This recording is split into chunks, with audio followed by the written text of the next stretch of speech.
Welcome to the Money Pig podcast, presented by Goodwin Investment Advisory, where our mission is to lead you to financial pig, peace, independence, and generosity. I'm your host, Tim Goodwin. And welcome back to the Money Pig podcast. We're super excited to have none other, the one, the only, Coby Sullivan. So good to have you, Coby. It's great to be here. Yeah, Thanks. man. Yeah. This is your first time ever on a podcast. Ever. Yeah, you said like first time with a mic shoved in front of your face. Exactly. So, okay. Awesome, man. We're excited to be the first for you. And I wanted to share with the audience that you have an official B-Top nickname, which is Sully, right? I'm proud of it. I think it's a good name because you said that you actually had some of your friends have called you that in the past. Okay. Yep. And I don't know that when the team was talking about giving a nickname that we realized that. But the Sully reminds a lot of us of that movie Monsters, Inc. And the big furry monster guy. Like you're big and tough, but you're like super nice guy at the same time. So we love calling you Sully. So, all right. So welcome to the podcast. We love to get started with just kind of hearing. Now we're actually going to let the audience get to know you because you're our newest team member here. But I love asking guests at the beginning to maybe just share something kind of unique or interesting about them that the audience doesn't know. So you can really pick anything, Coby, because they don't know anything about you yet. Well, I don't know if we'll get to all of this, right? But I was in Alaska for 3 years and with the Army, and we did a little bit of hunting, but a lot of ice fishing. And turns out driving your truck in the middle of a lake can be a little bit anxiety. A little nerve-wracking. Yeah, a little nerve-wracking. Now, you brought this up recently where you guys went on a snowmobile We tour. did. How fast were you able to get your snowmobile up on the frozen lake? So I'm going to say 100, but it could have been kilometers per hour. So fast. But I'm hoping it could. I would like to say it was miles per hour. Either way, the dashboard said three digits and you're on a snowmobile, open air. Yeah. Wow. That is hustling. That is super fast. So I also know that you are, I'm pausing here because I thought I had this dad joke on here that tied into something, but nope, I don't. So yeah, I'm just going to go a whole different angle on this dad joke. So, Coby, I've got a question for you. Yeah. Why did the Scarecrow get an award? Get an award? An award, the Scarecrow. Why did he get an award? Oh my gosh. Because he was outstanding in his field. So bad. All right, we're going to move on here. All right, so this is the interview of Coby. We want to introduce you guys. Why do we do these? Because I care about the people that work here. We care about our clients. And I just think it's really cool to kind of look under the hood and get to know our team members. So let's get started with kind of this major career transition that you just had, right? Yeah. So you went from the military to civilian life here with us and decided to kind of leave the military early before the 20-year right retirement kind of plan and come to finance. So really interested just kind of hear why you made that transition from the military to finance. And then we might even, unpack some of your transitions in the military too. Yeah. So one, I loved my time in the military. It's definitely an influential time. And I'm really glad that I did it. Something I would never take back, but it's hard on you and the family. Right. A little bit, right? I deployed for a year while I was in Alaska. So I didn't get to see my wife for like 11 months. Wow. How long have y'all had been married? At that point? Yeah, at that point. Oh my gosh, testing me on the spot. 3 years, two or 3 years. All right. Yeah. We'll have Hallie circle back with us and let us know when she's listening to this. If that's right. Yeah. Just a few years, but still, regardless, that totally sucks. Yeah. Yeah. And so there was the fact that we wanted to kind of settle down, put down roots. Little throw to my wife. She's an actress out of here in Atlanta. So we wanted to be in the Atlanta area. Right. Okay. So that kind of gave us a target for a spot. But then there was also the career transition side of this. I was like, what am I going to do? And I really wanted a job. And this kind of came from other veterans that got out. They're like, hey, make sure that you have a job with purpose. Whenever you get out of the military. Critical. You don't realize it because you get out, it feels like you're retiring. And you're so happy to be done with all the stuff you had to deal with. But quickly you realize that you need to have a reason to get out of bed in the morning more than just a paycheck, And so you want to actually do something that's meaningful to other people as well. Absolutely. Yeah. I mean, that's going to keep you happy too. Ultimately, you've just got to find that work. You're like, hey, I would do this even if I didn't get paid. Yeah. I need to get paid. So that's great, but as a bonus. So you made a big transition in the Army from being a captain to a ranger instructor. So share with us why you decided to, pull rank or whatever it's called and change it up. So as a captain, I was a ranger instructor. Most of the positions for that job are filled by like non-commissioned officers, NCOs.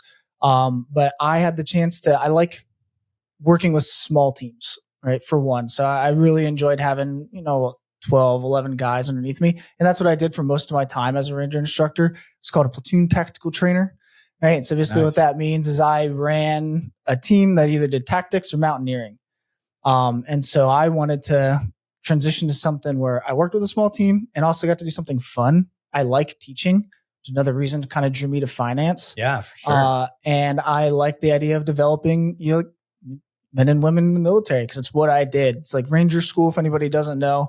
It's like the premier leadership course in the military. I would say probably even potentially in the world, depending on what your job is. But we've had people had Hungarians, we've had Ukrainians, we've had all over the world have come to Ranger School, to include within our military, Navy, Marines, Air Force, everybody, obviously Army, come and train with us to learn and develop their leadership skills. Wow, that's super cool. Yes. I did not know that. Share a little bit of like, you talked about some of these like tactical missions. I think you've shared some stories about like there at night and how much you're carrying and what you're doing. Maybe share a little bit. Yeah. So as an instructor, I'm not doing quite as hard stuff, I guess to say, but as a student, a lot of what you're doing specifically to Ranger School was a lot of night operations. So you're wearing night vision goggles. You're moving 10 kilometers at night through the mountains. In Florida, you're moving through the swamps, taking boats. I've walked past gators and snakes. So it's a little nerve-wracking at night. Yeah, and then you're doing all kinds of missions, raids, ambushes. Most people probably don't know what those are, but it's tactical missions on how to, destroy the enemy pretty much. So that's what you're learning in Ranger School. You're just also being tested in your leadership abilities during it. Right. Yeah. And that really translates to like when we're working in the office with rucksacks and night vision goggles. Yeah. Oh, yeah, exactly. Bumping into alligators. We do that every day. Room clearance in the morning. We all wait outside for Coby to clear the area before we enter the building. Let me circle back to the career transition from the military to being a financial advisor, because you were saying that some of your mentors and friends were like, find the thing with purpose. And then you were talking about Atlanta was perfect for Hallie, moving into developing her career as an actress. So you're like, okay, I want it to be purposeful, but how did finance connect to that purpose for you? Yeah, great question. I've always had an interest in it. Okay. But in the Army, I just didn't have quite as much time to unpack it, right? To read books. I didn't really get into reading until probably 2 or 3 years into me being in the Army, whenever I realized it's actually really important. This whole reading thing. Yeah, it's like, this is why everybody keeps talking about it. And there's libraries everywhere. Yeah. Yeah. So whenever I kind of got my own financial advisor back in the day, I really wanted to understand, what was I being invested in? How does this work? What's a Roth IRA? Right. Versus a traditional. And I'm the kind of guy that once I kind of get an itch for understanding something, it's not going to go away. Okay. So you got a bug. Yeah, I got a bug, and I really wanted to keep learning about personal finance. I got like finance for dummies and stuff like that, where I could just absorb as much as I could, and then obviously expanded upon lots of other topics. That's awesome. So actually, like meeting with a financial advisor kind of ignited that, was a catalyst, and you already had a little bit of this. I've always kind of been interested in finance growing up, and then you're reading about it, that kind of fans the flame. Super cool. So another question, you have a personal motto, you only deserve what you earn. So share with us a little bit about why this is your quote and what that means to you to hear that. Yeah, so that actually came from wrestling back in the day. So I wrestled in high school, did a little bit of middle school, and I went through like a time where I was pretty frustrated with myself. I felt like I deserved to be on the podium. And one of my coaches was like, you need to watch this video, because that quote's actually from an Iowa State wrestling coach. And he was like, his quote is, you only deserve what you earn. And that it kind of stuck with me, I guess, at the time. More got frustrated because I was like, I don't care. So I want to win. But as it I developed right as a leader and in the Army, you start to really realize like, I wholeheartedly believe this. And as a Ranger instructor, I instilled that, or did my best to instill that in candidates that would come through to the course, that you don't get a tab by just being here. Like you have to earn your Ranger tab, and everybody that sees that on you knows you had to earn it. There's no just flopping through the course. Man, we all could use some more of that. I definitely meet a lot of people that just like they feel like they deserve it just because they want it. Like you're saying, like you wanted to be on the podium. You just felt like, well, I deserve to because I just want it so bad, but like you deserve it when you've earned it. Yep. I love it. That's great. That's great. So you're also a big fitness enthusiast. It's kind of funny, like how we, we've got some other advisors, Justin, who's really into fitness as well. And actually I think his undergrad was in exercise science. Same right? As me. Same as yours. Yeah. So tell us about that. Tell us about, health and exercise and fitness, how that plays a role. Yeah. Well, whenever I went to school, I was trying to find something that I was actually interested in. Of course, in high school, who's not interested in lifting weights as a student athlete? Right. So I was like, how do I maximize this? My original goal was like, I'll do personal training and open up a gym someday, something like that. Weren't you doing some personal training I did. At some point? I did. Yeah. That was like my first job out of college as I was waiting to go do my training for the Army. I did about a year of it and I enjoyed it. And also realized it's not what I wanted to do forever. So yeah, that kind of got me started. It was just, I was really into it. I love biology. I do like physiology and I like those aspects, especially the kinesiology, human movement side. And I think that by learning that, it really helped, odd to say, in the finance world, because the way you have to study the material, I think is really the same. Well, and there's a lot of discipline that comes with it too, that I think kind of translates over to finance, and just the behaviors that come into it as well, right? Like you can just tell somebody like, hey, just do this many reps and this many sets with this much weight.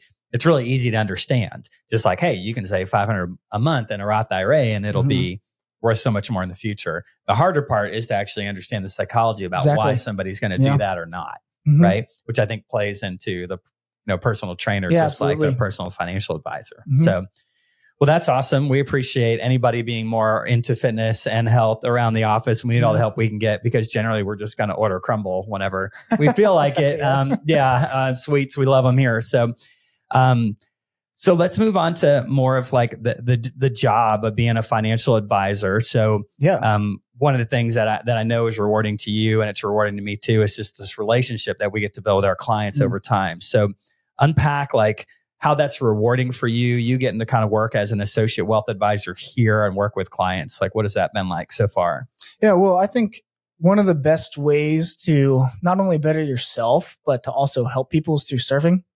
Right. And so really in this role, in this capacity, it's really what I do specifically for the other advisors, right? Kind of serve the team, but I also serve our clients. Right. Be working with Kimberly with client, services stuff. And then I really like the idea of being able to answer questions and remove stress from people's lives because I know finance can be stressful. Absolutely. It stressed me out. And whenever I was like studying it and trying to learn it. And so I can't imagine, getting close to retirement, not knowing, can I? Right. Do I have enough? Is this going to last me enough time? Yeah. Like your biggest risk is running out of money in retirement. Right. So how do I know it's going to work out for me? And so being able to be a part of a team that helps answer those questions for people, yet again, goes back to the first question, providing purpose. Yeah. Like I feel like I'm actually serving and helping others. It's such a block for folks, this financial anxiety, like the stress that people really feel around money. And if it becomes all consuming, it really limits their ability to live life to the fullest and be able to think about other things like creating memories, travel, spending time with loved ones, those kinds of things that can really trap you in that fear. And so it seems to be very powerful, at least for our clients, to sit down, like you said, and say, okay, like here's a plan. Here's how we can empower you to make better decisions. They're seeing kind of this, I call it the left side of the brain, where they're seeing the math and the planning and the what if we do this versus that, and where they're seeing what the plan, what the software, the projections say, or the spreadsheets. But on the right side of the brain, you've also got the advisor that's helping with, like we were talking about before, the behavior, the psychology. That client is reassured by an advisor saying, hey, I think this makes sense, or this is what my clients in your stage of life would typically do in this situation. That can be very, very helpful for them to make decisions. And really, you've seen this already, and you'll see this more as you're in this field, is what removes that financial anxiety is having a plan. Yeah. And having a plan that is dynamically updated, not just like this printed one-time plan, and also a plan that you're working together with a trusted advisor, right? You trust that advisor, their experience, their license. You're working on your certified financial planner, right? You're going to sit for that next year.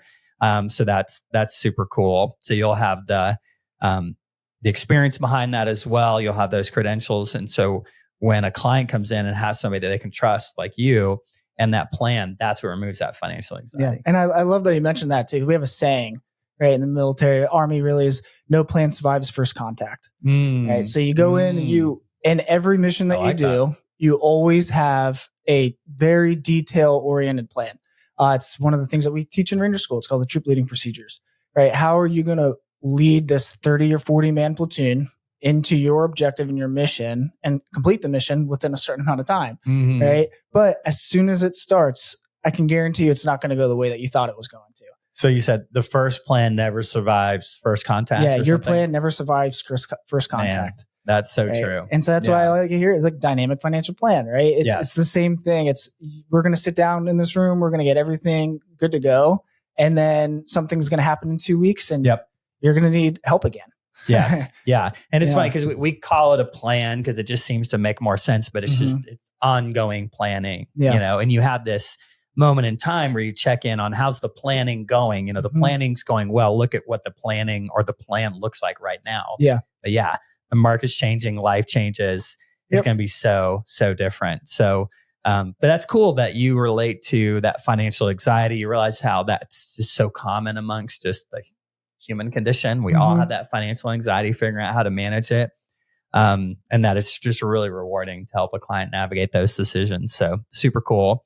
You talked about getting into reading, and you've certainly learned by now that we're really into reading here. As a team, we read 2 books a year. Every client gets a birthday card on their birthday and can request a book of their choice. And the team always updates. Thank you, Angela, our producer, who updates that list every year and is constantly shipping out books because we really care about people growing and their personal growth, just not as our team. That's an internal value we have dedicated to personal growth. It's not just, we want to show our clients that it's not just about them growing their portfolios, but also them growing as individuals with their books. So you've got a list here of some of your favorite books that I recognize that I love. So share some of those with the audience. Well, first, one reason I really love reading is because I kind of wholeheartedly believe everything you need to know has already been written down. Right. Nothing new under the sun. And so being able to be like, I don't know how to do this, so I can read a book about it. It's pretty helpful. But what really broke the financial, glass ceiling for me, I guess you could say, would be that first book. If you're like Robert Kiyosaki's Rich Dad, Poor Dad. Oh yeah. Classic. I did not know any of this even existed for the most part. The stock market kind of is, but no one really knows what it is until you start to get into it. And even then we still don't really know, but we try. Right? You try to navigate it. But I read that book and I was like, oh my gosh, there's a whole world out here of things that I didn't understand. And I would much rather be like the rich dad than the poor dad. And from there comes out all these other questions. And so that just kind of led to the book that is in there. It's called by Bob Lodich, The Simple Money, Rich Life, of your money having a purpose is really what that book's about. Okay. And his purpose I haven't read that one yet. Is giving. And so I thought it aligned really well with I actually finished that right before I applied to GIA. And it helped me with a lot of my giving questions. And how am I supposed to do this effectively? Right? Is it supposed to be net or gross tithe? Oh my gosh, I don't know any of this. And then you realize it's about just assigning your money a purpose. And if your purpose in the end is to give as much away as you possibly can, well, now you have a drive behind your success. Yes. That's awesome. Yeah. True Cathy, the founder of Chick-fil-A, he wrote a little book called Wealth Is It Worth It? Just this accumulating. Yeah. He built a very successful business and he was collecting cars and doing all these things. But ultimately, he kind of answers the question throughout the book that wealth is only worth it. Essentially, the acquiring and the building of wealth if you give it away. Right. Yeah. So that gives that purpose to it and that meaning. It feels so good and it makes such a big difference. So, all right. Well, right here before we sign off, would love for you to maybe share some of your proudest achievements up to this point. Yeah. Wow. So, first, finding my wife and getting married. There we go. Shout out, Hallie. Shout out to Hallie. That was awesome. But it's funny because we got married the day I graduated Ranger School. Oh my gosh. Just mix it all in. Yeah, so it's all together. Why spread it out? So it really helps me memorize the anniversary. That's true. Well, yeah, you got both tied into one. Smart. So my second greatest would definitely be probably graduating Ranger School. That was the toughest thing I think I've ever done and will probably ever do. Yeah. I lost like 30 pounds in the process of doing it. Okay. I had to redo a phase. You get really sick in the middle of Ranger School because you're only sleeping like 30 minutes to an hour a day if you sleep at all, on top of burning 5,000-6,000 calories, only eating 4. So it's very discouraging. It's tough. It's not just physically demanding, like major mentally challenging. Yeah, it sounds like a wonderful experience. Yeah, and then the last one would just be like, I'm really glad I had the chance at least to deploy, right? To actually go out overseas, serve my country, and then just my time in the Army. I guess it would probably be a mix of 3A and 3B there of my third greatest achievement. It's interesting because I guess your experience in the military seems to have really ingrained this kind of service, like the service to others. And I love how you tie that into what we're doing. I mean, technically we are a professional service provider. We are providing a professional service to our clients, and ultimately we are serving them. For the most part, it's tied into something financial, which finance ties into a lot of things. And so it's still keeps that alive of that service and that purpose. So that's great. That's awesome. Well, thank you so much for being here. It's been super exciting to get to know you more. Folks can go on the website, goodwininvestment.com, click on About, Team, something like that. Click on Coby. You can read more. You can see his picture and his beautiful wife's picture if you're not watching this, you're listening to it. And then we love to kind of sign off on the podcast with something we're grateful for. So while you're thinking about that, I will share that I'm grateful for. I'm starting to have a little bit more time as I've delegated things this year. Let some things go where I can do more writing. And so excited about, I've never really thought about like, oh, I'm a good writer. And I don't think I am a good writer, but I just am trying it out, starting to write things down. Going to be working on my second book this year. So just grateful for, having that opportunity to start doing some more writing and seeing where that goes. So about you? Yeah, mine would be being able to spend some time playing pickleball with my wife. Yeah. You guys said you're doing that on Sundays now? Yeah, we try to do that on Sundays. Okay. Especially if she doesn't have to work on Sundays, and we'll enjoy the nice weather, go out, play for an hour and just hang out and spend some time together. That's awesome. That's a great weekend thing to do for sure. So you guys think you'll be on a team or anything like that at some point? See if you can get good? Maybe. We're both competitive, so I can see it happening. We could develop. Right now, the recreation is going to turn into competition soon. So, well, awesome. So, again, thank you so much for coming. I did want to let the listeners know, if you guys wanted to learn more about Goodwin Investment Advisory, check out goodwininvestment.com. You can sign up for our blog there. You can, if you're ready to kind of unpack more about our services, you can schedule an intro call, and we would love to hear more from you. I also want to give a shout out to our producer, Angela, who's sitting across the table from us, and to Tara that helped to create some of our talking points today. Thanks so much for listening. Bye-bye. Thank you. Thank you for tuning in to the Money Pig Podcast. We hope you enjoyed today's episode. To stay updated on new episodes, be sure to subscribe wherever you listen to podcasts. If you found value in today's discussion, we'd greatly appreciate it if you could leave a rating and review. If you have any questions about the topics we covered, feel free to visit us at goodwininvestment.com and reach out. This episode is produced by evance.net. This podcast is provided for informational purposes only and should not be considered as investment advice, a solicitation to buy or sell any financial products, securities, digital assets, or other investment vehicles, nor as a basis for making any financial decisions. Goodwin Investment Advisory is a registered investment advisor with the SEC, CRD number 131193. Please note that the host and or guests may personally own securities, digital assets, or other investments mentioned in this podcast. Investments carry risk and are not guaranteed unless stated otherwise. We strongly recommend consulting with a qualified financial advisor, tax professional, insurance professional, and or legal professional before implementing any strategies discussed in this episode. Lastly, past performance is not indicative of future results.